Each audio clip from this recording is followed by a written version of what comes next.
Mirror Talk, Episode 14, Mirror Ghost, Seeing the Self in Reaction. Welcome back to Mirror Talk, the language of the nervous system. Sometimes the ghosts we chase are not memories of others, they're echoes of ourselves. They appear in the tremor of your voice when you argue, in the tension that rises before you speak, in the face of someone who suddenly feels too familiar. They live in the language of defense. You're just like them. You don't understand. You always do this.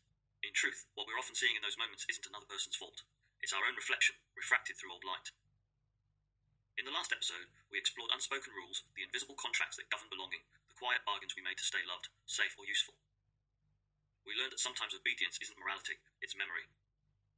And that reclaiming our truth requires rewriting those early agreements with gentler, truer language. But what happens after we rewrite them? What happens when, even after all our awareness, a small trigger ignites the same old fire, the flush of blame, the need to defend, the certainty that this time, it really is their fault? That's when we meet the mirror ghost. The haunting of reaction. Projection isn't a moral flaw, it's a nervous system event. It's what happens when the body remembers something before the mind does. A flicker of tone, a facial expression, a pause, and suddenly we're no longer here. We're somewhere back then, speaking to someone else, reliving a conversation that our conscious mind can't quite name. Freud called projection one of the ego's defense mechanisms, the psyche's way of avoiding discomfort by externalizing what it cannot bear to hold. But neuroscience has revealed another layer. Projection is also a physiological pattern, an embodied echo of the past playing out through the present. The amygdala lights up, cortisol surges, and mirror neurons fire. The body moves into a state of heightened readiness long before cognition can catch up. In that moment, our perception narrows, and the world becomes a stage upon which our unintegrated emotions perform themselves. We don't see them, we see ourselves disguised as them. The ghost we're fighting isn't out there, it's the shadow of our own disowned experience asking to be recognized. The mirror as a nervous system. Every interaction is a co-regulation loop, a conversation between nervous systems before it's ever a conversation between minds. When one system tightens, the other responds. When one softens, the other finds permission to settle. In that way, every relationship becomes a mirror, not just of personality, but of physiology. This is where NSL, nervous system language, and the mirror linguistic hypothesis intertwine. What we call tone is often the nervous system speaking its dialect of safety or threat. Projection, then, is not just psychological, it's acoustic. It's the nervous system broadcasting old fear through new frequencies, hoping someone else will help it find resolution. When someone raises their voice and your stomach knots, that's not just discomfort, it's resonance. Your body has recognized a sound from another lifetime. And unless you bring awareness to it, you'll speak in the ghost's voice, not your own. The familiar stranger. Every person who unsettles us plays a sacred role. They return us to a part of ourselves we've refused to integrate. The colleague who irritates you, the partner whose silence feels like punishment, the friend whose confidence stirs jealousy, each of them holds a piece of your forgotten language. Perhaps you see arrogance, but the ghost beneath it is your own suppressed ambition. Perhaps you see coldness, but beneath that projection is your unhealed wound of abandonment. Perhaps you see control, but really it's your own fear of chaos wearing someone else's face. Projection is not the enemy of awareness, it's the invitation to it. Each reaction is an opportunity for reflection. Each accusation a clue to where our emotional energy still lives outside of us. To project is human. To recognize projection, that's evolution. The ghost's grammar. The language of projection is distinct. It speaks in absolutes, exaggerations, and narratives of certainty. You never listen. You always interrupt. They don't care. These are not descriptions, they're defenses. They're the nervous system shorthand for I feel unsafe, I don't feel seen, or I can't bear this uncertainty. In Mirror Talk, we call this the grammar of ghosts, the syntax of self-protection that disguises vulnerability as certainty. And yet, like all languages, it can be translated. With awareness, you never listen becomes, I'm scared I don't matter. You make me so angry becomes, there's a part of me that still feels powerless. Language, when slowed and softened, turns projection into communication. This is where mirror linguistic hypothesis, MLH, becomes a living practice, translation not of words but of wounds. The nervous system speaks first, our language follows. And through tone, phrasing, and rhythm, we can bring coherence where once there was only echo. A haunted self. Projection often begins where shame resides. When we can't tolerate a part of ourselves, our anger, our envy, our need, we cast it outward. The psyche, seeking relief, externalizes what the heart has yet to hold. It's not an act of cruelty, but of unconscious compassion. Our system is trying to stay coherent by disowning what feels incompatible with our self-image. The trouble is, what we exile returns in every relationship, every pattern, every reaction. Until we integrate it, it will keep appearing through different people, faces and tones, asking, Will you see me now? That's why projection can feel like deja vu. Because in a way it is. You've been here before, not with them, but with you. Neuroscience of the mirror ghost. From a neuropsychological perspective, projection occurs when the limbic system, particularly the amygdala and anterior cingulate cortex, becomes hyperactive in response to perceived threat or emotional familiarity. The brain uses pattern completion, filling in emotional blanks with past data, to interpret social cues rapidly. When stress hormones surge, the prefrontal cortex, the seat of rational empathy and meta-awareness, goes offline. You literally lose access to nuanced interpretation. At that point, the body becomes storyteller, heart rate, breath, and muscle tone, composing a tale of past encounters. What we call instinct may often be recognition, the nervous system identifying an old pattern and assuming it's still happening. But the miracle of awareness is neuroplasticity. Each moment of recognition is a moment of rewiring. When we pause, breathe, and observe our reaction without acting it out, new neural pathways form. The amygdala quiets. Prefrontal cortex re-engages. The ghost becomes a guide. That's what it means to see the self in reaction. You're not suppressing the pattern, you're updating it. You're teaching your nervous system that this moment is new. A mirror of mercy. It takes courage to see yourself in your triggers. It's easier to call others the problem than to ask what the problem reveals about your unhealed parts. But projection, when met with compassion, becomes a teacher of self-integration.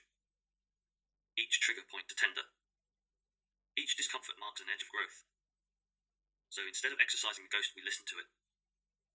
We translate its accusations into information. We replace what's wrong with them with what is this showing me about me. That shift from blame to curiosity is the essence of conscious communication. It transforms conflict into dialogue, defense into discovery. As you sit with this episode, let it be gentle. Let the words touch, not teach. You don't need to analyze every projection, you only need to notice it. Notice the moment your breath changes. Notice the way your body tenses when someone speaks a certain way. Notice what part of you is trying to be heard through your reaction. The work of awareness isn't to destroy your defenses, it's to understand them. Every ghost is a messenger, every trigger a translation waiting to happen. We meet ourselves through others because the self was never meant to heal in isolation. Co-regulation is how the human nervous system evolves, by being seen safely, by seeing without judgment. And so in this episode, we'll explore the mirror from every angle, the anatomy of projection, how the mind casts shadows to feel safe. The nervous system's role, how emotion travels through the body before thought. The language of shadows, how tone becomes a carrier of memory. And the integration practices that allow us to meet our ghosts and finally let them rest. Take a breath, not to calm down but to come back. To this moment, to this sound. To this reflection. When your reflection startles you, don't look away, listen. That's where the ghost becomes guide. Echoes of the self, the anatomy of projection. Projection begins as protection. Before it becomes philosophy or pattern, it is biology, a reflex of the nervous system to preserve coherence when the world feels too close to our inner wounds. We learn early that certain feelings threaten our belonging. Anger gets scolded. Sadness gets ignored. Desire is labelled selfish. So the body learns to hide what it cannot express, and what is hidden, it projects. In its most basic form, projection is the psyche's attempt to offload intolerable emotion. It's the nervous system's way of saying, I can't hold this, someone else must. But because emotion is energy, not logic, the handover isn't conscious. It happens through perception. The world becomes the mirror of what we've disowned. That's why the people who provoke us most deeply are often the ones reflecting the most unintegrated parts of ourselves. We accuse them of arrogance while secretly longing for confidence. We call them needy when we fear our own vulnerability. We resent their freedom when we've quietly imprisoned ourselves in roles of obedience or care. Every irritation is an echo, and every echo has a source. The shadow's sleight of hand. Carl Jung described projection as the primary mechanism by which the shadow, the unacknowledged parts of the self, comes into consciousness. He wrote, everything that irritates us about others can lead us to an understanding of ourselves, but to reach that understanding, we must first notice the trick the psyche plays. It disguises the disowned self as the enemy. The moment something within us feels incompatible with our self-image, a thought, a desire, a jealousy, the ego deflects it outward to preserve its integrity. It's an act of psychological misdirection. It's not me, it's them. This is how moral superiority and emotional blindness are born in the same breath. Projection becomes a way of maintaining internal order by creating external chaos. Jung believed that the shadow doesn't just contain our darkness, it also hides our undeveloped light. Every person we idolize carries a piece of our potential we've yet to claim. So projection is not always accusation, sometimes it's adoration. Idealization and resentment are twins, both born of separation from self. In NSL terms, both states register the same: heightened arousal, shallow breath, rapid thought. Whether we're worshipping or condemning, our system is activated because we're encountering an aspect of ourselves we haven't yet made peace with. The body as projector. Modern neuroscience helps explain this ancient drama of the psyche. When we encounter someone who unconsciously reminds us of a past emotional experience, a tone, a look, or a gesture, the amygdala activates, signaling possible danger. Before the prefrontal cortex, responsible for interpretation, has time to analyze, the limbic system has already decided: threat detected. The nervous system responds accordingly, muscles tense, heart rate increases, and the body prepares for defense. But here's the paradox: the threat isn't external. It's internalized emotion resurfacing through external triggers. The body reacts to a ghost, a trace memory encoded in our neural network. This is why projection feels so real. It's not imagined, it's embodied. The data is accurate, but the interpretation is misplaced. Mirror neurons add another layer. These specialized brain cells allow us to feel what we see in others. They're the biological basis of empathy, but also of projection. When we witness another's expression, our brain simulates that emotion internally. If the feeling is familiar but unresolved, our system interprets it as theirs, not ours. We defend ourselves against their supposed hostility, unaware that it's our own internal signal being mirrored back. In this way, every projection is an incomplete loop of self-recognition. The nervous system is simply trying to finish an old conversation. It's saying, I know this feeling, I remember this pain, will you let me complete it now? The mirror linguistic hypothesis in motion. Under the mirror linguistic hypothesis, MLH, projection manifests as a distorted reflection, language acting as a mirror that's slightly bent by the curvature of unintegrated emotion. What we say to others becomes an echo of how we once spoke to ourselves, or how someone once spoke to us. Listen closely to your own reactive language, and you'll hear the ghost's grammar. You always leave. Translation, I'm scared of being left. You think, you're better than me. Translation, I still feel not enough. You never listen. Translation, I'm struggling to listen to myself. These linguistic distortions reveal the structure of projection, a transference of emotional syntax. In MLH, the nervous system doesn't just mirror tone, it mirrors semantic charge. Our words carry frequency, embedded signals that communicate safety or threat long before meaning is processed. Projection, then, becomes a kind of feedback distortion, a loop between inner voice and outer world, where language amplifies rather than resolves tension. Learning to decode projection linguistically means listening for resonance rather than rightness. When your body contracts during conversation, ask, what word just touched a nerve? That contraction is data, your nervous system pointing to a place where language and memory still intersect. Projection as nervous system short circuit. From a polyvagal perspective, projection can be seen as a misfired attempt at regulation. When our system feels unsafe but cannot express vulnerability directly, it converts fear into blame. Blame mobilizes energy. It shifts us from the frozen helplessness of the dorsal vagal state into sympathetic activation. Anger feels better than fear because it restores agency, even if artificially. So projection becomes the body's way of avoiding collapse, a self-soothing strategy disguised as moral certainty. That's why many people who struggle with chronic stress or hypervigilance often project most intensely, not because they're unkind, but because they're trying to stay coherent. When regulation is scarce, control feels like survival. When self-compassion is missing, judgment fills the space. But this strategy has a cost. Every projection strengthens the illusion of separation. The more we push discomfort outward, the more isolated we feel, trapped in the echo chamber of our own defenses. Our relationships become stage sets, our conversations rehearsals for old emotional scripts. Until we learn to anchor ourselves in awareness, we mistake reaction for truth and repetition for connection. The compassion in projection. There is a strange mercy in projection too. It reveals what we are finally ready to reclaim. You cannot project what you have never known. To see cruelty in another, you must first have known its touch. To recognize arrogance, you must have once suppressed your own confidence. To accuse someone of dishonesty, you must still wrestle with your own unspoken truths. Seen this way, projection is not the enemy of healing. It's the messenger of integration. It's the psyche's clumsy way of returning lost energy. The nervous system externalizes pain not to punish, but to process. When you're ready to hold what once overwhelmed you, the ghost returns home, and the mirror becomes clear again. In practice, this means cultivating gentleness when you notice yourself projecting. Instead of collapsing into guilt or doubling down on defense, pause and breathe. Ask, what part of me feels seen right now, and why does that scare me? This question transforms projection into a portal of self-knowledge. From accusation to awareness. Here's a real-world scenario. A friend cancels plans at the last minute. Your chest tightens. Instantly a thought, they don't care about me. You withdraw cold tone short messages. Beneath that reaction sits an older memory, a parent who broke promises, a time you felt disposable. Your nervous system recognizes the echo and activates its alarm. But your adult mind misreads it as present truth. If, in that moment, you can pause, take one slow breath, feel your feet, and name the sensation rather than the story, you interrupt the projection loop. You might instead say, when plans change suddenly, I feel unimportant, rather than, you're so unreliable. That small linguistic shift transforms conflict into communication. The other person becomes human again, and you reclaim the emotional fragment that once haunted you. The neurobiology of reflection. Functional MRI studies show that mindfulness practices reduce activity in the amygdala and increase connectivity between emotional and cognitive regions of the brain, particularly the prefrontal cortex and anterior insula. This integration allows us to witness emotion rather than become it. In relational contexts, this translates to a profound truth. Awareness rewires perception. Each time you notice projection as it happens, do not judge it, but name it. You are literally reshaping your brain's threat circuitry. Over time, emotional recognition replaces reaction. The nervous system learns safety in visibility. You no longer need to exile parts of yourself to survive because you've built the internal capacity to hold them. This is where neuroscience meets spirituality. The sacred act of re-owning the self is both a neural and moral repair. Reflection prompt.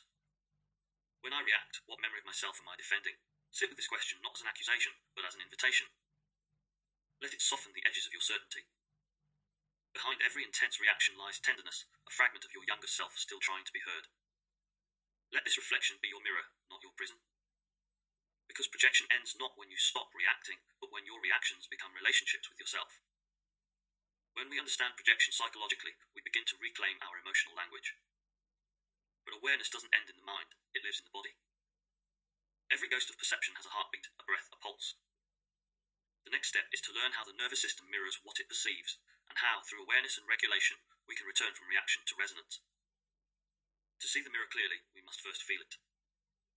The nervous system in the mirror, physiological projection. Before the tongue shapes words or the mind forms meaning, the body has already spoken. Every reaction begins as a physiological ripple, a microscopic change in breath, pulse, and tone that signals whether our system has safety or threat. By the time the conscious mind decides how to respond, the body has already written the first line of the script. This is where projection truly begins, not in belief, but in biology. The body reacts before the mind decides. Stephen Porges' concept of neuroception captures this beautifully, the body's unconscious ability to detect cues of safety, danger, or life threat without conscious awareness. Long before reasoning enters the stage, neuroception decides the setting. Is this person safe? Is this tone familiar? Does this situation echo something I once feared? It's like a sensory radar scanning every sound, face, and gesture, not for logic, but for resemblance. And resemblance is the key word here. Projection begins when the nervous system confuses familiarity for reality. Someone's sigh reminds you of an old teacher's disappointment. Your body braces before you even know why. Your muscles tighten, not because you're in danger, but because your neuroception recognizes the pattern of danger. The emotional data is recycled. The mind builds a quick story to explain the sensation. She's judging me. He doesn't respect me. They're just like the others. That story, born from biology, becomes the architecture of projection. It's not delusion. It's an unprocessed reflex that got promoted to a belief. The polyvagal sequence of projection. The polyvagal ladder gives us a map for understanding how these reflexes climb and fall through our physiology. At the top sits the ventral vagal system, the zone of social engagement, calm curiosity, and authentic connection. Here the voice softens, facial muscles stay mobile, and the eyes stay steady. In ventral safety, we don't project, we perceive. But when cues of threat arise, we drop down into sympathetic activation, the realm of projection's native tongue. The pulse quickens, breath shortens, and words sharpen into control or defense. Here the nervous system speaks in urgency. I must be right or I won't be safe. Language contracts, vocabulary narrows to absolutes. The grammar of curiosity collapses into the grammar of protection. Always, never, must, should. If the threat persists or feels unwinnable, the system slides further down the ladder into dorsal vagal shutdown. Now the body retreats, the voice dulls, the language becomes passive or self-erasing. I don't care, it's fine, forget it. But these aren't statements of indifference. They're the linguistic fingerprints of collapse. The system is conserving energy, mistaking withdrawal for safety. Projection operates differently in each state. Sympathetic projection blames outward. It's a fight through accusation. Dorsal projection internalizes blame. It's flight inward through shame. Ventral integration sees clearly. It allows empathy without absorption. The task isn't to avoid projection, but to learn the physiological landmarks that precede it. In nervous system language NSL, awareness of breath, tone, and posture becomes your translation key. When your shoulders tense, you're one sentence away from projection. When your jaw loosens, you're one breath away from understanding. Mirror neurons and the echo chamber of emotion. Our bodies are not self-contained. They are open circuits, resonant instruments tuned to one another. The discovery of mirror neurons in the premotor cortex revealed that the brain doesn't just observe, it imitates internally. When you see someone smile, your own brain lights up as if you were smiling. When you witness anger, your system generates micro-patterns of the same emotion. This is empathy, and also the mechanism that allows projection to flourish. Because if empathy is the resonance of compassion, projection is resonance without regulation. It's when the emotional signal is received but not grounded, echoed but not integrated. Instead of I feel your sadness, it becomes you're making me sad. The boundary between self and other dissolves. The nervous system mistakes shared energy for invasion. This is why high sensitivity or empathic individuals often struggle with projection fatigue. Their mirror neurons are vivid transceivers, brilliant at perceiving emotional data, poor at filtering ownership. The antidote isn't numbing, it's differentiation. Awareness that resonance does not equal responsibility. Feeling another's energy doesn't mean it belongs to you. In MLH terms, this is the linguistic boundary of empathy.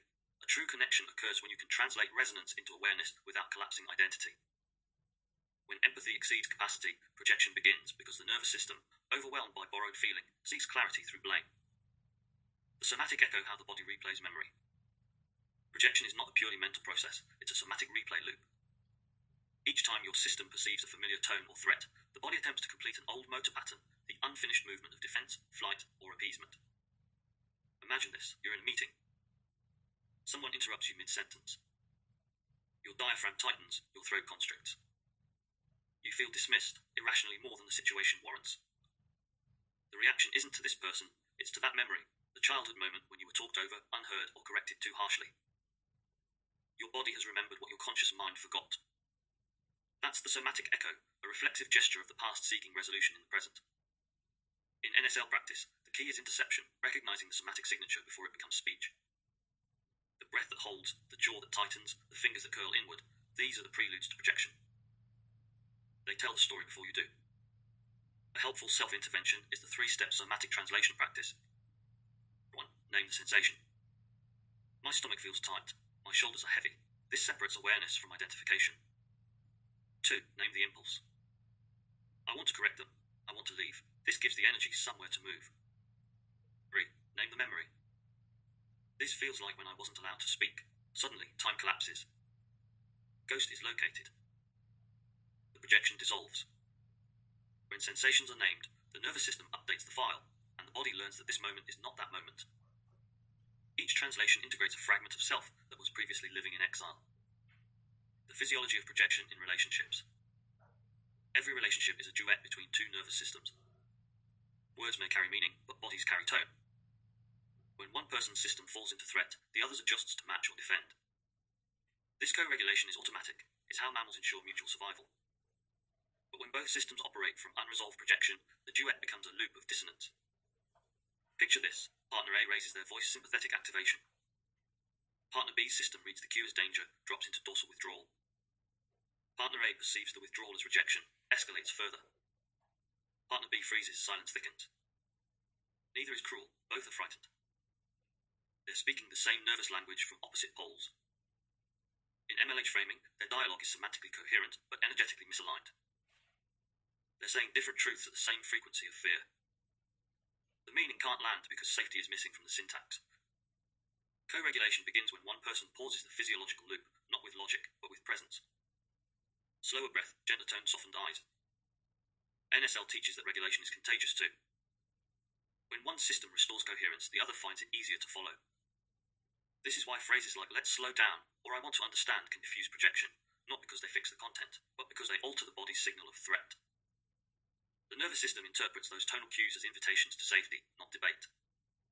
Polyvagal theory calls this the social engagement system, the biological circuitry that links the heart, face, and voice.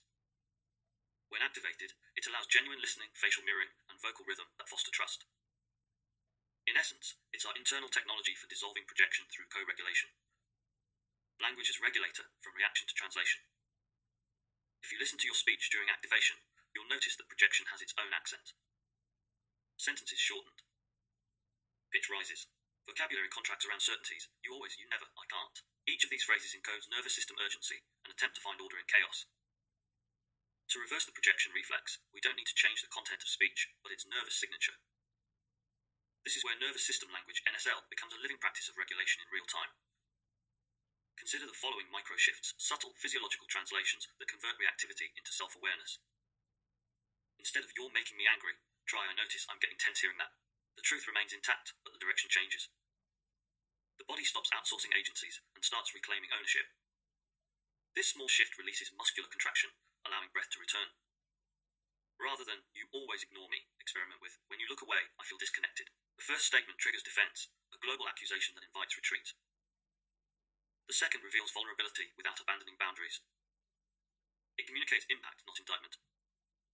Tone becomes an invitation rather than an escalation. Even in moments of overwhelm, the difference is palpable. When you say, "I can't deal with you right now," the body hears a shutdown, a dorsal collapse dressed as control. But when you soften it to, "I need a short pause to settle before we continue," the nervous system registers permission, not punishment. Safety is restored through language that signals space without severing connection. These are not semantic niceties, they are biological interventions. Each revised phrase tells the body a new story about safety. The heart rate slows. The breath deepens. The words, though similar in meaning, carry entirely different physiological consequences. The meaning itself is still self-honest, but the tone is grounded in ventral safety. NSL prioritizes coherence over correctness. When tone and truth align, the body hears itself as safe, and projection has nowhere left to live. In MLH terms, this is semantic recalibration, updating the grammar of self-expression to match physiological truth. Speech becomes a bridge between biology and belief. When you speak from regulation, you are literally teaching your nervous system a new syntax for safety. Projection contagion, the collective nervous system. Projection doesn't only occur in individuals, it travels through groups, families, and societies like an emotional virus. When fear, guilt, or shame dominate collective discourse, nervous systems synchronize around those frequencies. Social media outrage cycles, ideological polarization, and cancel culture all operate through projection contagion. Each side externalizes its shadow, each claims moral purity by disowning complexity. From a neurobiological perspective, this is mass sympathetic activation, constant threat signaling across digital mirrors. Our mirror neurons, overstimulated, begin replicating anger even when we don't agree with the content. The body joins battles the mind never intended to fight. Without ventral anchors, breath, stillness, curiosity, and empathy collapse into reactivity. Cultural healing, then, begins with nervous system coherence. Collective regulation invites collective reflection. If one calm body in a room can restore harmony to another, imagine what a calm culture could do. It begins with linguistic hygiene, how we speak, name, and narrate the world. Every sentence is either a projection or an integration in motion. Returning to presence, the physiology of clarity. The antidote to projection is not self-control, it's self-contact. You cannot think your way out of projection because projection happens before thought. You must return through the body. Feel your feet, lengthen your exhale. Notice where your attention is, on them or within you. This small reorientation reclaims ownership of perception. It signals to the nervous system, we're back here in this time, with this person. Once safety is restored, curiosity naturally reappears. And curiosity is incompatible with projection. It requires presence. To stay anchored in presence is to accept that perception is never purely objective. It's always colored by our physiology. But awareness transforms distortion into dialogue. When you can say, a part of me recognizes something old here, you've already disarmed the ghost. Presence isn't neutrality, it's compassionate ownership. It's the state where empathy can coexist with boundaries, and resonance doesn't require reaction. Reflection prompt. When my body reacts, what truth is it trying to remember? Projection doesn't disappear through moral effort, it dissolves through nervous system recognition. Each time you feel the surge, the contraction, the certainty, pause. Let the body complete its old pattern, not by acting it out, but by listening. Every muscle, every tremor, every breath is a messenger of memory. When you meet it with awareness, it no longer needs to borrow someone else's face to speak. The nervous system doesn't lie, but it doesn't always tell the whole story. It speaks in sensations, not sentences. To bring projection into consciousness, we must learn to translate the emotional language beneath it, the grammar of shadows. Next, we'll explore how tone, metaphor, and meaning reveal the unspoken parts of ourselves still waiting to be heard.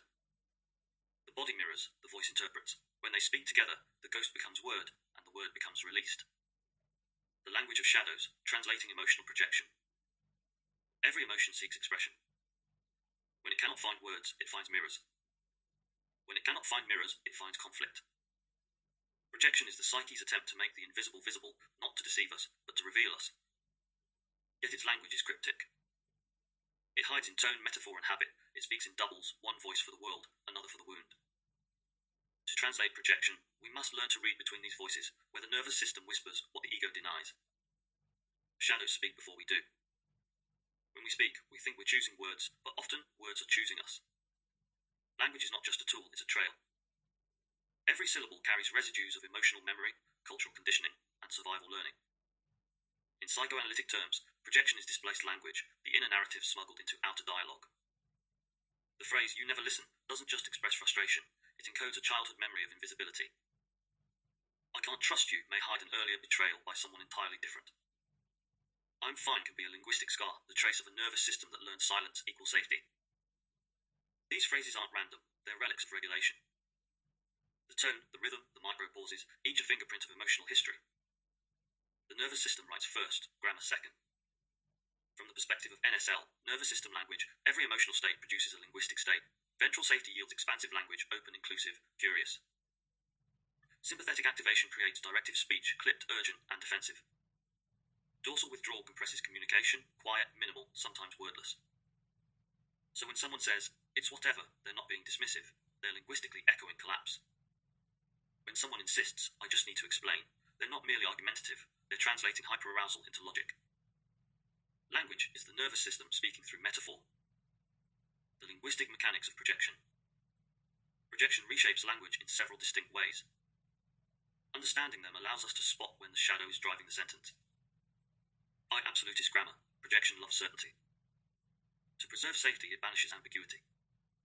It uses words like always, never, every, none, must, and should. These linguistic absolutes create control where vulnerability would otherwise appear. Beneath, "you always forget me" lies, "I'm scared of being forgotten." Beneath, "you never care" lies, "I'm hurting, and I need proof that I matter." The grammar of accusation is the mask of longing. B. Second-person focus. Projection externalizes the first person. Instead of "I feel unseen," it becomes "you make me invisible." The grammatical shift mirrors a neurobiological shift, the system moving from self-awareness to defense. It's a brilliant survival move. If a threat exists outside, it can be fought or fled. If it exists inside, it must be felt, and feeling is riskier than blame. C. Moralized language. Projection thrives on moral vocabulary. Right, wrong, good, bad, pure, corrupt. This isn't moral integrity, it's moral defense. By turning pain into ethics, the psyche avoids shame. It's easier to call someone toxic than to admit, "I felt powerless." Language moralizes when the nervous system can't metabolize. De-displacement, through metaphor. The unconscious often disguises emotional truth in metaphorical imagery. Someone afraid of intimacy might describe others as too clingy. A person battling inner chaos may accuse others of drama. Our metaphors reveal the landscape of our avoidance. In this way, projection becomes poetry written in emotional code. Eternal incongruence. Sometimes the message isn't in what's said, but in how it's said. "I'm not angry," spoken through clenched teeth, is a perfect example. The tone carries the truth the words deny. From an MLH perspective, the listener's nervous system always hears the tone first, meaning arrives later. That's why unresolved projection feels so unsettling. Your body registers contradiction, even when your mind can't articulate it. The mirror linguistic hypothesis, shadows as syntax. Under MLH, language operates as a mirror of perception. When perception is distorted by unprocessed emotion, language distorts too. The words we choose reflect the degree to which we can tolerate emotional truth. Projection, therefore, is not linguistic failure, it's adaptive syntax. The self edits grammar to preserve coherence when honesty feels dangerous. But what the psyche edits, the body remembers, and the body always leaks the truth through tone, hesitation, or metaphor.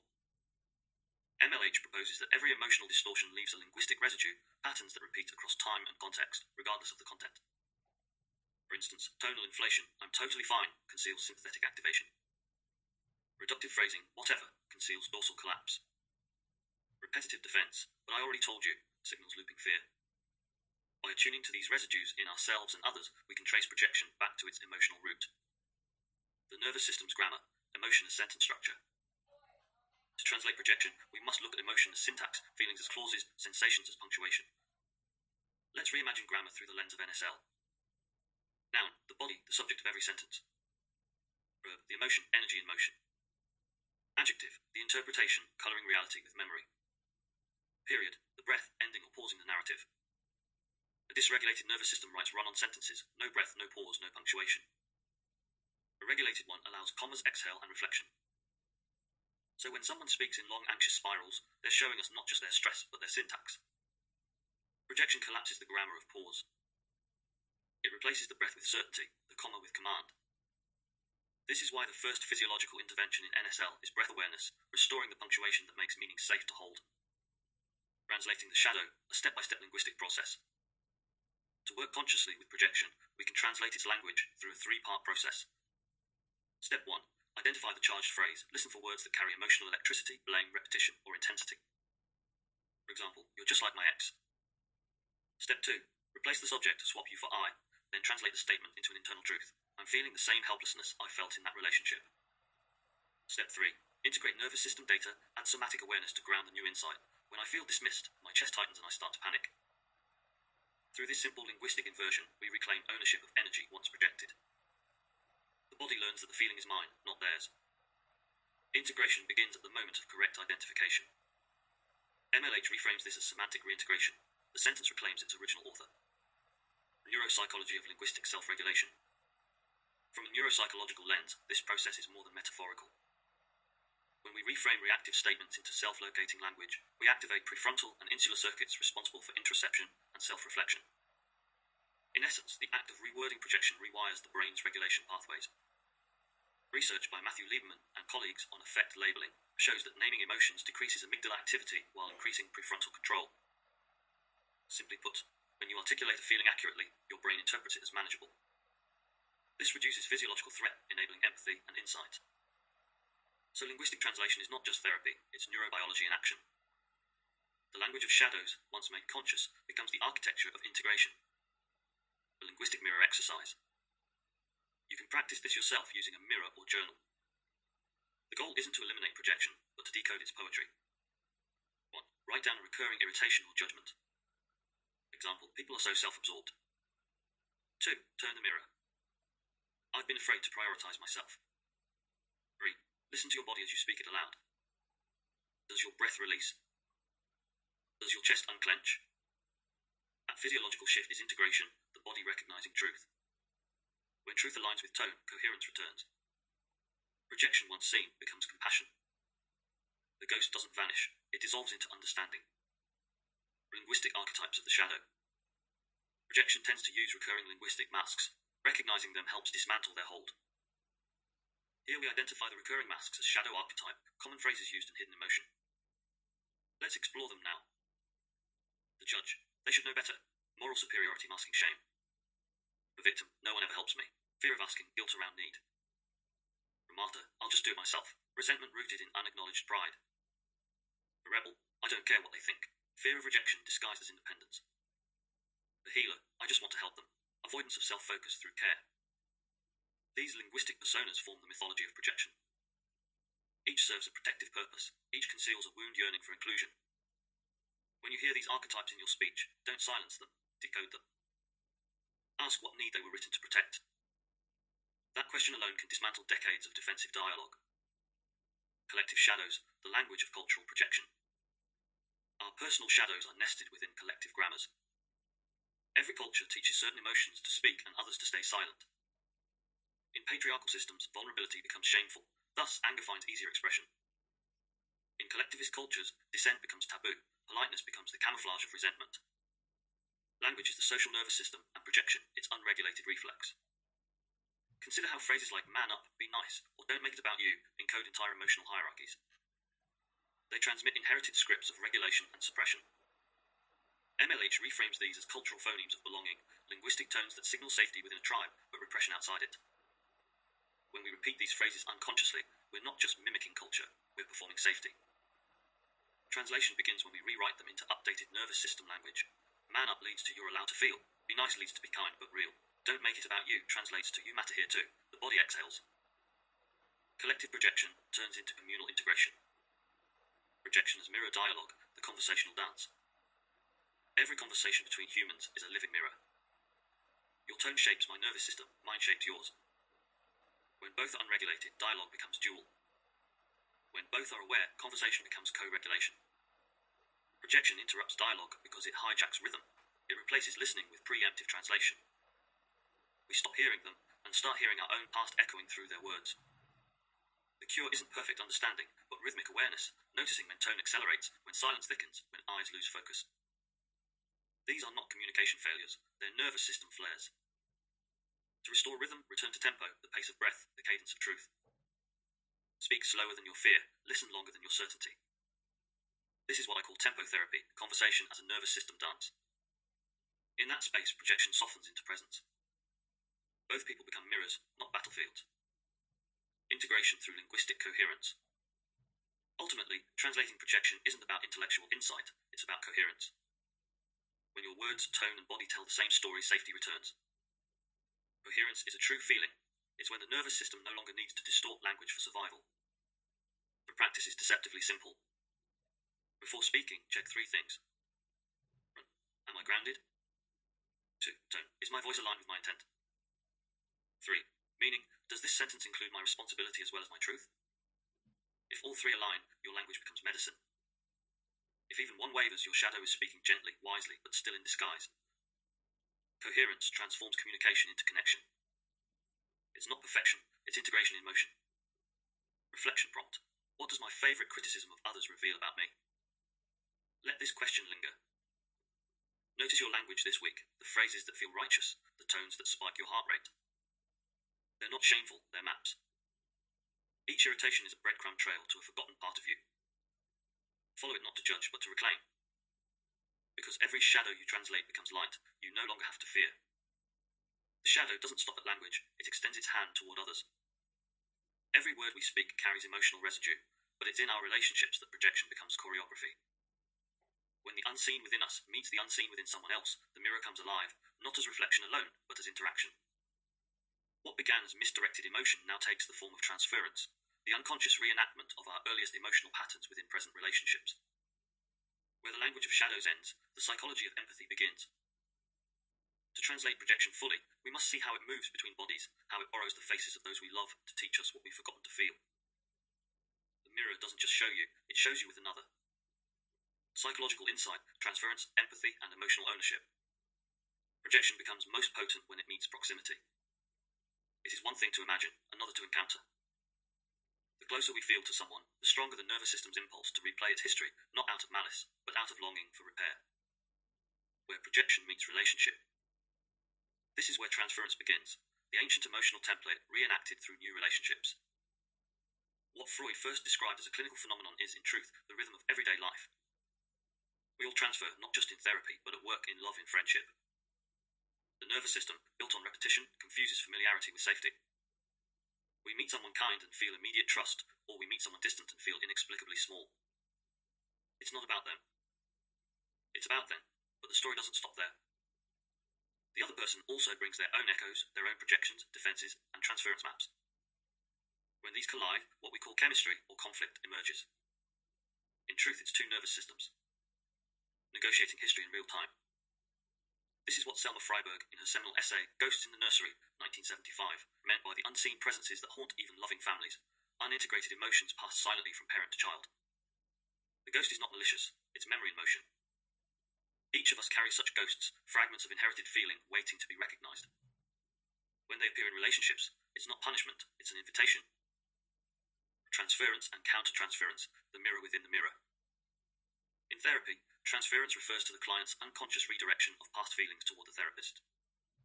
But in life, we're all both client and therapist to one another, projecting, receiving, reflecting, resisting.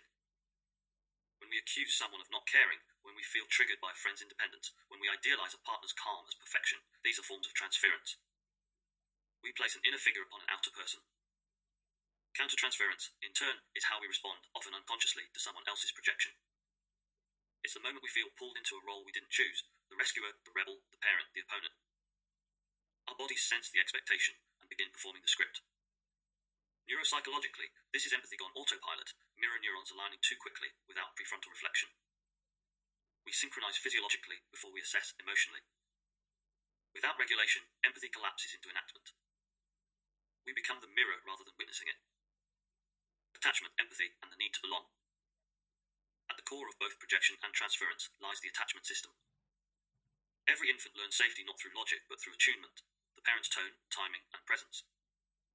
When that attunement is consistent, the nervous system encodes trust. When inconsistent, it encodes vigilance. Attachment theory tells us that these early emotional imprints become templates for adult relating. Anxious attachment transfers fear of abandonment. It projects need onto others as control. Avoidant attachment transfers fear of engulfment. It projects intrusion when none exists. Disorganized attachment oscillates between both, creating relational whiplash. These aren't flaws, they're adaptive nervous system grammars. They represent our earliest attempts to regulate proximity, to balance the twin needs for safety and freedom. In adulthood, however, these grammars begin to misfire, scripting interactions long before we consciously choose them.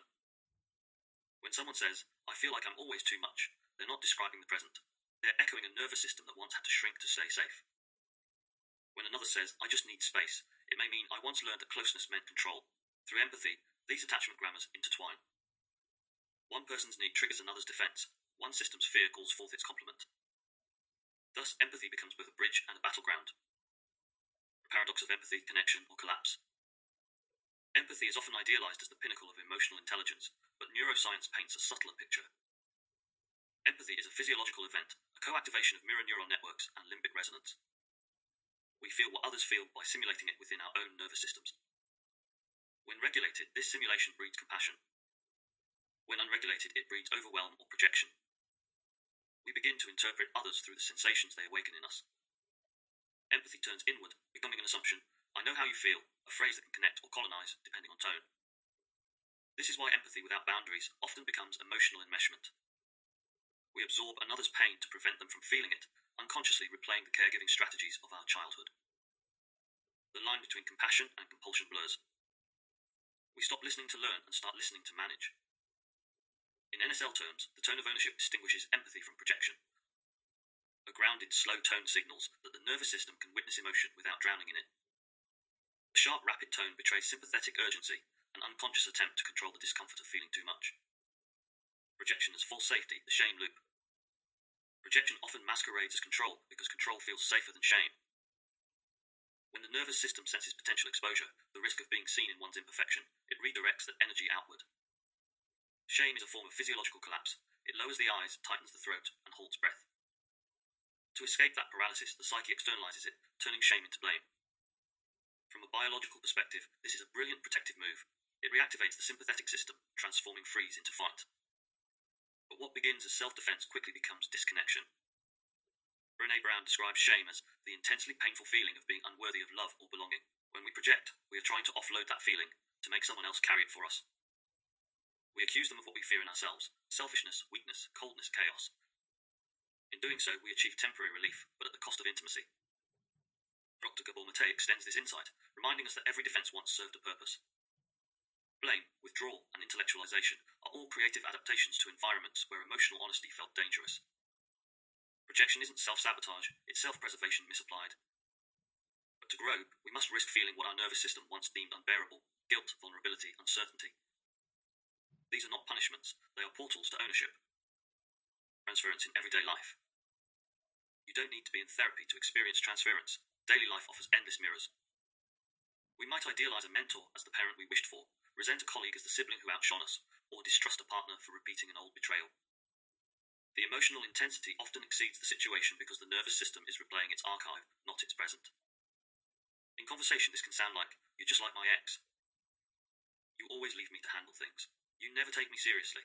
The logic falters because these statements aren't about the other person's current behavior. They're about the re-emergence of old emotional blueprints. Recognizing this doesn't invalidate the pain, it contextualizes it. It allows curiosity to replace accusation.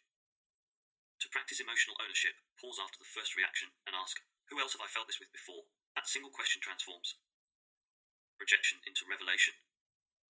The nervous system, once trapped in temporal confusion, realizes this is now, not then.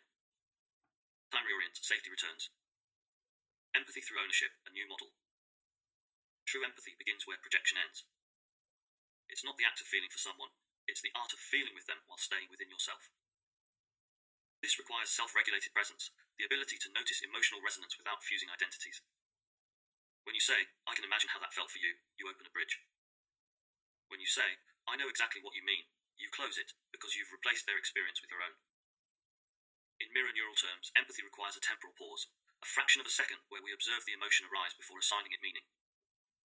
That micro moment is the nervous system's window of choice, the difference between reflection and reaction. NSL practice here focuses on tone pacing, slowing speech until the breath can accompany it. A calm, resonant tone signals ventral regulation and invites the other system into coherence. This isn't just kindness, it's neurophysiology.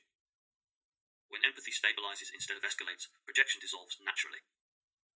Both people can occupy the same emotional space without losing self-differentiation. Ownership, not over-identification, is what turns resonance into relationship. The neurobiology of emotional ownership. Ownership is not intellectual, it's visceral. It occurs when the prefrontal cortex, awareness, reconnects with the body's felt state.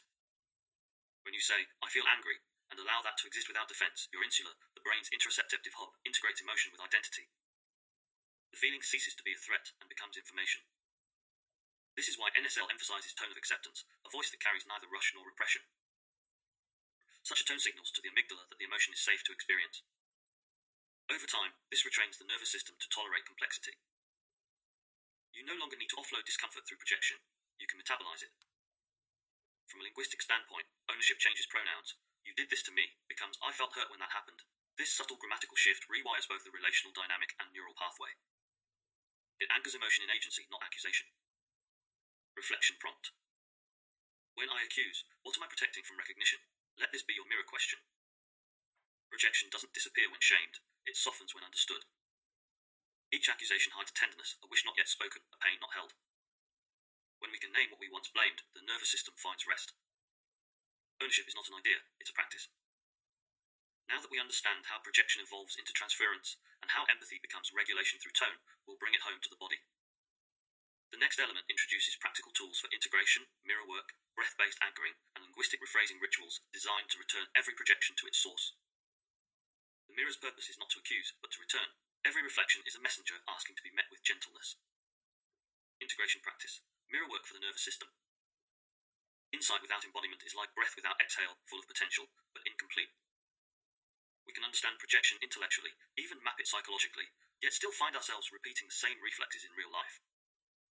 That's because projection isn't just an idea, it's a somatic event. From understanding to embodiment.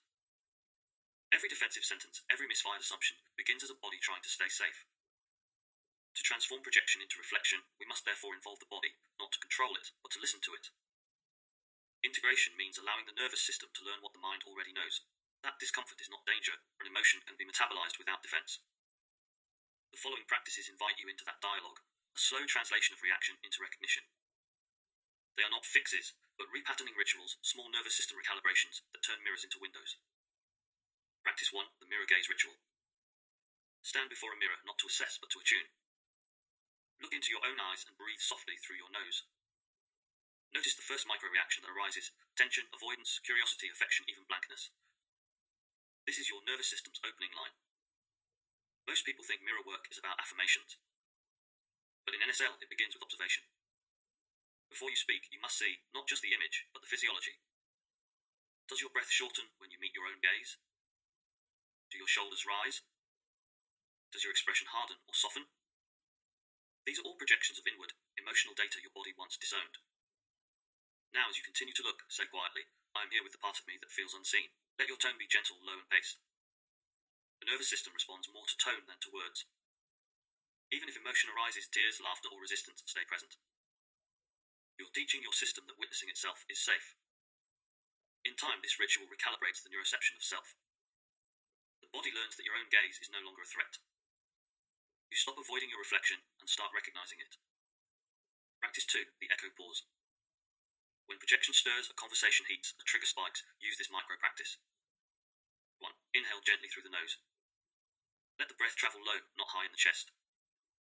2. Pause 1 heartbeat longer than your impulse.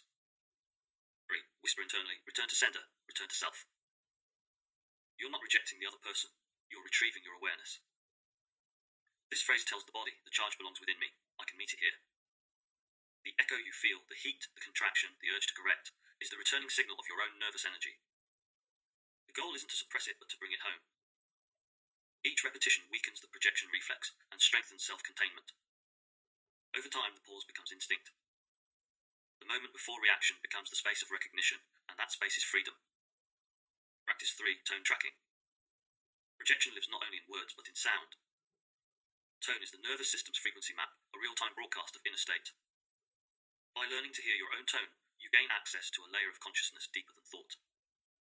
Try this. Record a short conversation, ideally one where emotion rises even mildly. Listen back later, not to the content, but to the texture. When does your voice tighten?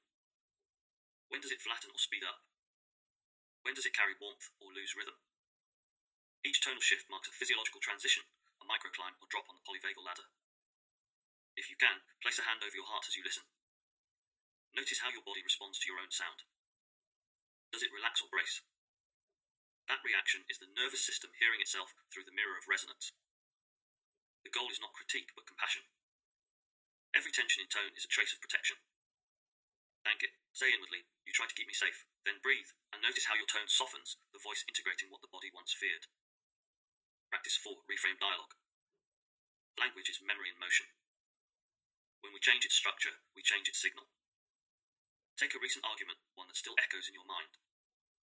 Write down a few sentences exactly as you said them. Now rewrite them, replacing every you with I. For example, you never listen to me reframes to I feel unheard and need space to express. You always make me feel guilty reframes to I notice guilt arise when I sense disapproval. You don't care reframes to I'm requiring reassurance that I matter. Read both versions aloud. Feel the difference. Notice how the first tenses your body while the second releases it. That release is nervous system recalibration. NSL teaches that ownership tone lowers arousal, blame tone sustains threat loops. By reclaiming your pronouns, you rewrite your neurophysiological reality. Speech becomes regulation. This practice can also be done retroactively with journaling or imaginatively before difficult conversations. Each I that replaces a you reclaims a fragment of self that projection had outsourced. Anchoring through breath, the parasympathetic bridge. All these practices rest on one biological truth. The body cannot feel simultaneously safe and defensive. Breath is the bridge between the two. Gentle exhalation activates the parasympathetic branch of the vagus nerve, the system responsible for rest, digestion, and social engagement. When you lengthen your exhale by even 2 seconds, your heart rate begins to synchronize with calm. Tone deepens, perception widens. Try this integration sequence. 1. Inhale through the nose for 4 counts. 2. Exhale through the mouth for 6. 3. Whisper, I'm safe enough to stay. Repeat until your body feels less like a battlefield and more like a listening space. Rejection cannot survive where presence breathes. Journal cue, the return of truth. After practicing mirror work or tone tracking, take 5 minutes to write without editing. Prompt. What truth was trying to return home through that projection? Let the words flow, even if they make little sense at first. The body's language is symbolic. It will clarify with compassion, not analysis. You might discover that your anger was loneliness, your judgment was grief, or your withdrawal was longing. This is the alchemy of integration, emotion transmuting from reaction into revelation. Reflection prompt. Can I face the part of me I blamed on them? Let the question sit in your chest, not your mind. If you can hold that part, even briefly, you have already altered your relational future. Because the moment you stop outsourcing discomfort, intimacy becomes possible. You no longer meet others to complete or defend yourself. You meet them to relate. Integration isn't perfection, it's permission. Permission to feel, to falter, to repair. Every time you bring a projection home, you make your nervous system a little safer for truth to live in. We've learned to identify projection through tone and body, to reframe it through language, and to integrate it through mirror work. But the deepest mastery is not in reflection after the storm, it's in meeting yourself during it. The next element explores how to stay regulated while witnessing projection in real time. You'll learn the subtle art of somatic empathy without enmeshment, the ability to feel resonance without losing center. When reaction becomes reflection, relationship becomes revelation, and every pause you take is a mirror polishing itself into clarity. Embodied resonance, meeting yourself mid-reaction. Every reaction has a threshold, a split second between sensation and story. At that moment, the body has not yet decided whether it's safe. The eyes widen, the diaphragm tightens, the heartbeat rises, and language rushes in to interpret. That is where projection is born. The body speaks first, the mind translates later. The moment before meaning. Embodied resonance begins when we learn to pause inside that threshold, to sense before speaking, to feel before defining. It's the art of meeting your own echo in real time, recognizing that every reaction carries two messages: the external cue that triggered you, and the internal history that shaped your response. Somatic empathy versus emotional enmeshment. We often confuse empathy with merging. True empathy feels with, enmeshment feels for, it crosses boundaries to regulate the other person's discomfort. Somatic empathy is the nervous system's natural resonance, mirror neurons, vagal tone, breath rhythm, aligning briefly with another state. It becomes unhealthy only when we stop returning to ourselves.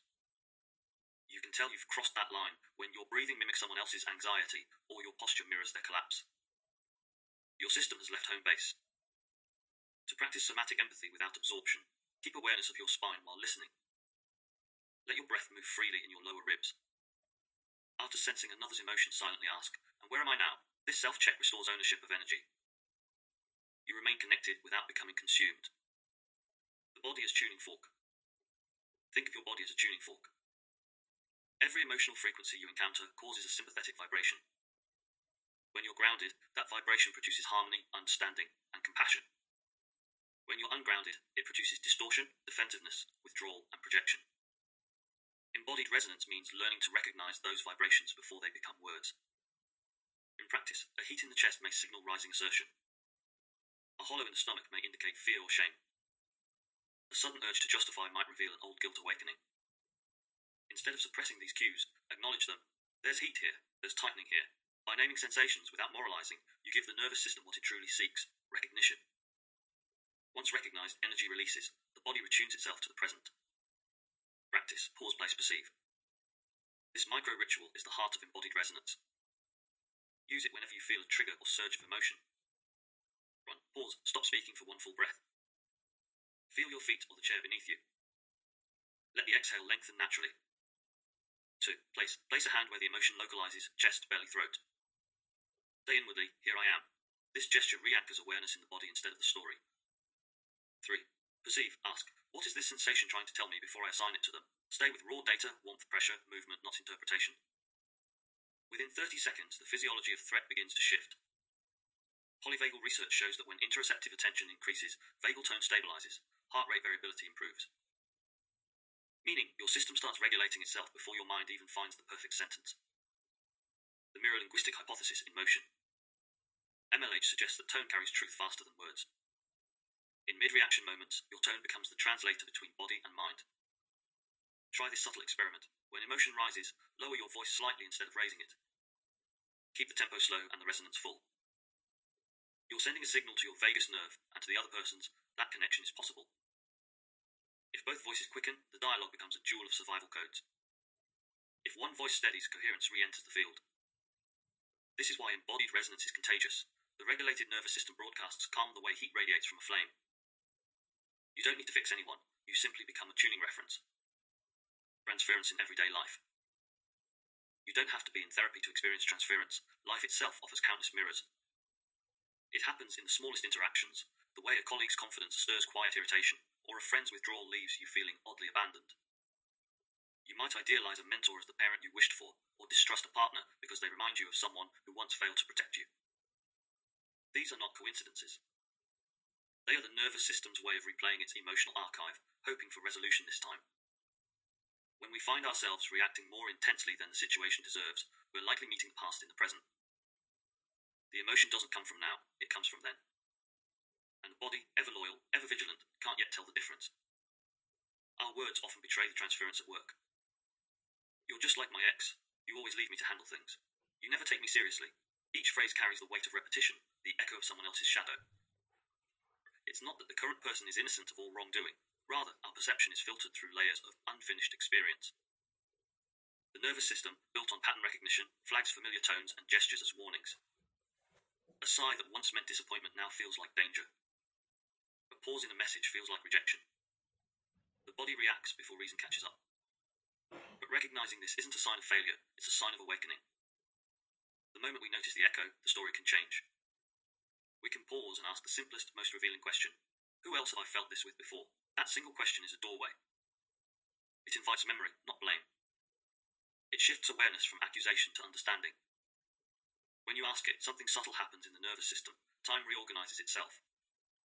The frozen moment from years ago begins to thaw, and the body realizes this is now, not then. The muscles soften, the jaw unclenches, the breath returns. The charge that once propelled projection begins to settle into curiosity. From that place, even the same conversation feels different. You might find yourself saying, "I'm reacting strongly, and I think it connects to something old." The other person may not understand immediately, but your tone will already carry more coherence, more ownership. The nervous system recognizes truth when it hears it. Transference, when seen clearly, is not pathology, it's poetry. It's the psyche's way of writing unfinished stories into new contexts, asking for integration through relationships. The key is to meet it with compassion, not correction. We do not end transference by eliminating it. We end it by recognizing it in motion and choosing to stay present. When the past reaches out through emotion, meet it with breath. Let your awareness become the adult presence that the child in you once needed. Then, every relationship, even the difficult ones, becomes a rehearsal for freedom. Micro-recovery in conversation. Imagine you're mid-argument. The other person raises their voice. Your heart rate jumps. Old reflexes say defend, explain, retreat. Embodied resonance invites a different sequence. 1. Soften your gaze. Look at a neutral point and hand the lamp to widen visual focus. 2. Exhale through pursed lips as though cooling tea. 3. Silently name your state: heat, tightening, urge to fix. 4. Re-engage eye contact only when your breath feels steady. This 10-second intervention prevents an entire spiral. Your physiology tells theirs, "I'm still here, I'm not your past." Often, that alone de-escalates both nervous systems faster than reasoning ever could. MLH, hearing your own frequency returning. In projection loops, what we hear from others is often our own emotional frequency returning through another's tone. You criticize, they criticize back, and you both swear the other started it. In truth, the vibration simply completed its circuit. To break the loop, acknowledge the resonance aloud. "I can hear my own frustration coming back at me." Said calmly, this line interrupts the feedback cycle and invites mutual regulation. You're naming the pattern rather than performing it. When practiced, this statement becomes a linguistic tuning fork, an anchor phrase that shifts energy from defense to dialogue. Embodiment as permission, not performance. Many people treat regulation as control, posture perfect, breath immaculate, never faltering. But embodied resonance isn't about suppressing emotion, it's about staying present while it moves through. A trembling voice that stays honest is more coherent than a steady tone built on denial. Let your regulation be alive. If tears rise, allow them. If anger tingles in your limbs, let the body feel its strength without turning it into a threat. In that allowance, your nervous system learns a new equation: expression plus safety equals integration. Every time you model this, even imperfectly, other systems recalibrate in response. Presence teaches better than perfection. Reflection prompt. Can I stay open while meeting my own echo? This is the heart of embodied resonance. To meet your echo is to stay curious in the face of familiarity, to hear the old story calling, but choose not to recite it. In that choice, the ghost begins to fade, replaced by a living conversation between past and present. By now, you've learned to translate projection into presence, from recognizing its language to regulating its rhythm. What remains is the quiet aftermath, the space where reaction becomes remembrance, and the mirror itself becomes teacher. In the next and final element, we'll complete this cycle: reaction to recognition, recognition to reclamation, and relational freedom. You'll see how every reflection, once feared, becomes an ally of consciousness. When you can stay open mid-reaction, the ghost dissolves and the mirror becomes a window. Closing whisper, the mirror that remembers. There's a quiet that follows recognition, not silence, but an exhale. It comes when the mind stops arguing with the mirror and finally begins to listen. That's where we end this journey, not in analysis or apology, but in presence. Rejection was never the enemy.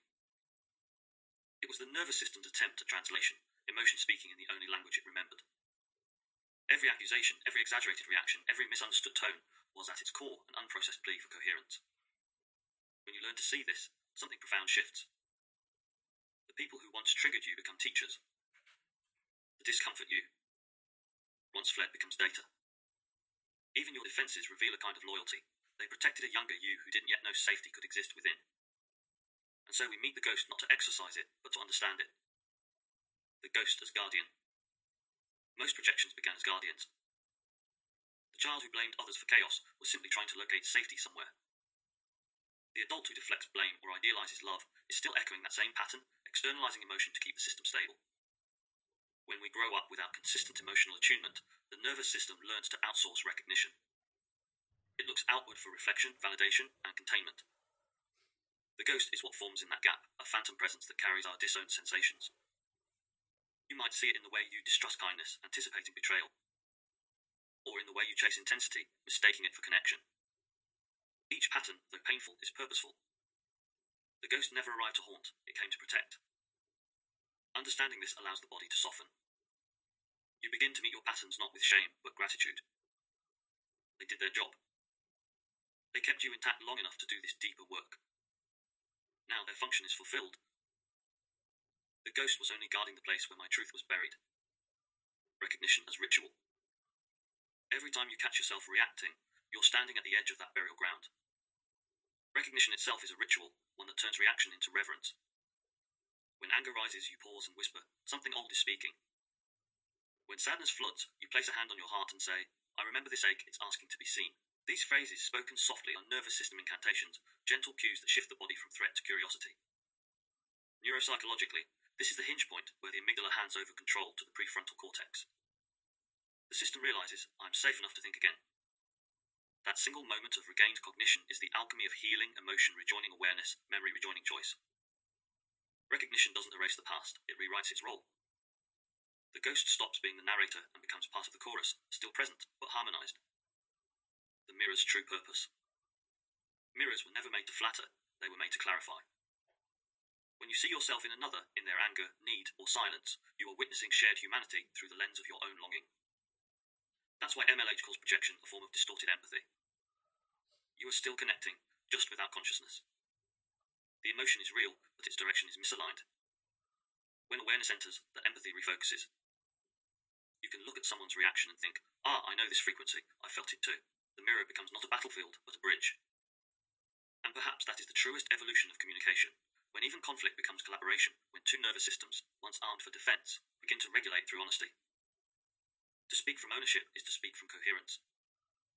To listen from curiosity is to hear beyond habit. This is what the mirror remembers, not the distortion, but the potential for reflection that remains underneath it. When the mirror becomes a window. When you meet yourself mid-reaction, as we explored in the last element, the mirror begins to change texture.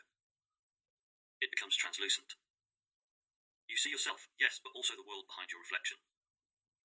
The ghost fades because there's no longer anything to hide behind. This is the subtle shift from projection to perception. You no longer ask, who caused this? But what is this showing me? The nervous system loves this shift.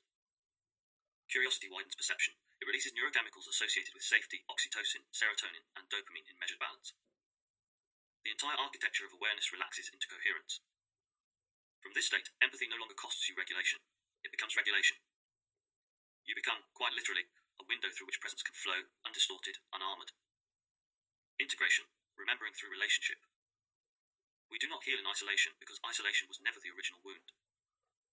Every projection you've reclaimed, every ghost you've named, becomes part of a relational repair, the nervous system relearning that contact and safety can coexist.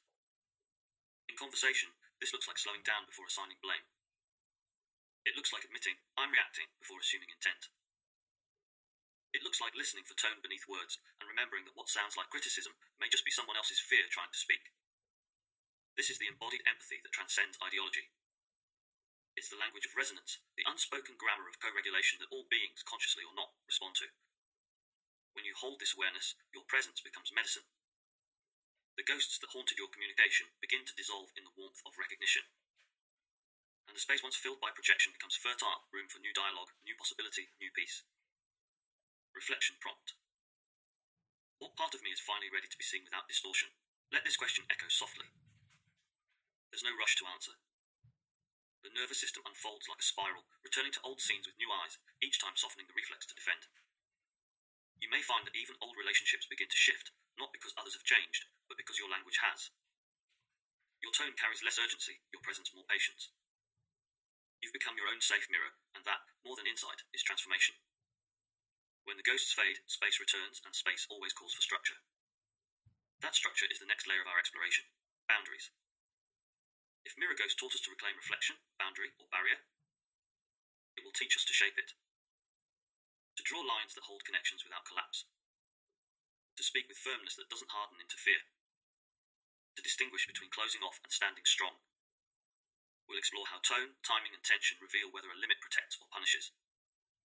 How the nervous system reads boundary setting as both freedom and risk, and how conscious language can transform no into an act of love. The bridge between projection and boundary is ownership. You cannot set a true boundary while trapped in blame, nor can you maintain one while haunted by guilt. This next episode will show how to hold both clarity and compassion without collapsing into either compliance or control.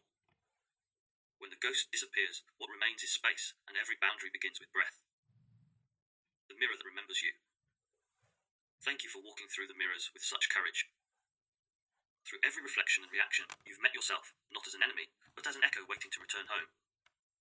As you move through this week, notice where your mind projects stories onto others. Pause, breathe, and listen instead for the tone underneath, the subtle vibration of your own voice returning. That's where dialogue begins again. Remember, the goal isn't to stop projecting, it's to recognize projection faster and meet it softer. Every recognition is a reclamation. Every calm breath is a reunion. When you see yourself in another, pause and smile. It means the mirror still remembers you. Speak gently, for every reflection is a chance to meet yourself anew. You've been listening to Mirror Talk, the language of the nervous system. I'm James Miller.